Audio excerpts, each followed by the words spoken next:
Charsadda district and tehsil council hall میں مختلف سیاسی پارٹیوں اور سماجی تنظیموں کے زیر اہتمام یوم مزدور کے حوالے سے تقریب کا انعقاد کیا گیا۔ تقریب سے خطاب کرتے ہوئے مسلم لیگ نون کی یوتھ ونگ کی صوبائی سیکرٹری جنرل میاں راشد علی اور ڈسٹرکٹ آرگنائزر اورنگزیب خان نے کہا کہ سرمایہ دارانہ نظام اور وسائل کی منصفانہ تقسیم کے نہ ہونے کے باعث ملک کا غریب طبقہ بھوک اور افلاس کا شکار ہے۔ انہوں نے کہا کہ ترقی کے اس دور میں آج بھی مزدور اپنے بچے کو تعلیم، خوراک اور صحت کی سہولیات دینے کا قابل نہیں۔ انہوں نے کہا کہ ملک میں سرخ انقلاب لانے کے لیے تمام مزدوروں کو ایک پلیٹ فارم پہ جمع ہو کر اپنے حقوق کے لیے جدوجہد کرنا ہوگا۔ پاکستان مزدور کسان پارٹی، یونین مزدور اتحاد، تاجر برادری شب قدر، پختونخوا مزدور کسان پارٹی، مینا بازار پشاور پنشنر ایسوسی ایشن اور مزدور یونین شوگر ملز کے صوبائی اور ضلعی صدور نے اپنے خطاب میں کہا کہ پاکستان میں سرمایہ دارانہ نظام کے خاتمے کے بغیر مزدوروں کی حالت بہتر ہونا ممکن نہیں۔ انہوں نے کہا کہ پاکستان کے حکمران، سرمایہ دار، جاگیردار اور کارخانہ دار ایک خاص سازش کے تحت مزدوروں کے استحصال کر رہے ہیں۔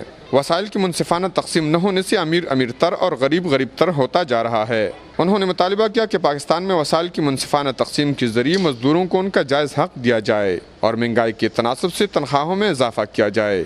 کفایت اللہ، اے نیوز، چارسدہ۔